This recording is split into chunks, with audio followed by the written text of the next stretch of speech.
Hi folks, we're back with more leaf lessons. Today we're going to talk about one of the simplest things that you need to know when talking about leaves. Well, it sounds simple, but when you actually get outside and try and figure it out, it can sometimes be a bit challenging. So we're going to talk about the difference between a simple leaf and a compound leaf. A simple leaf grows all on its own, one little leaf. A compound leaf grows in sets. And you can tell that a leaf is a compound leaf if its set grouping is always the same number. You can also tell by looking for where the petiole ends.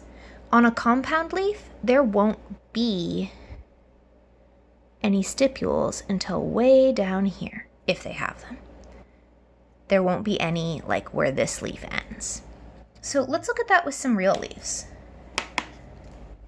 This leaf grows all alone, all on its own. It has its own blade, its own petiole.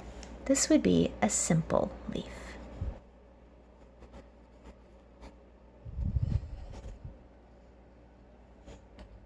Let's look for something compound.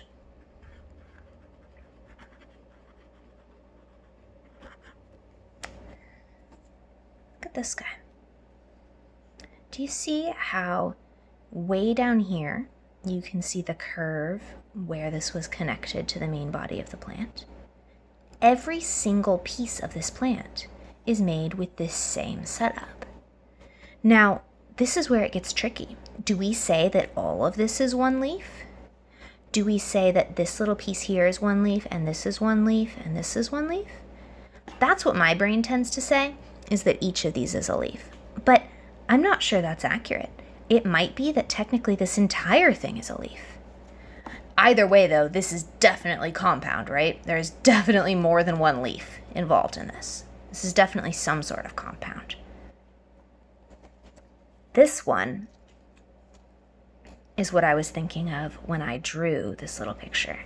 This is from my rose plant in my backyard. And, fun fact, I finally found a leaf with stipules.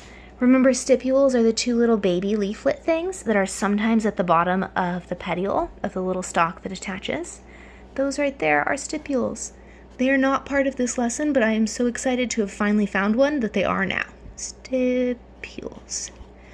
Now, these stipules tell me that this is where the leaf ends, which means that all of these 5 little things up here are actually called leaflets.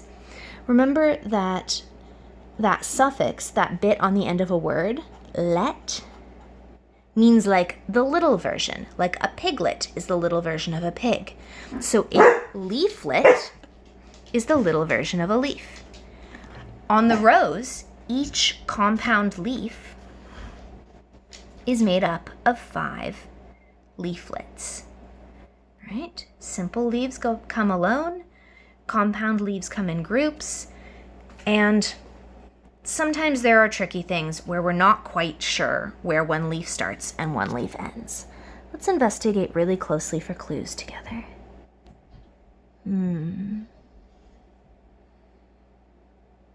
Wow, you can really see the hair on that leaf, on the stem. That's a story for another day. There's a really neat story about what's going on there.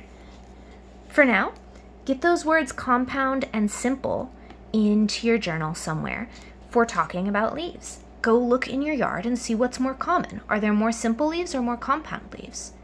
Maybe make a collection of all the ones that are confusing and take pictures of them so we can work on them together. You choose, but find a way to follow up.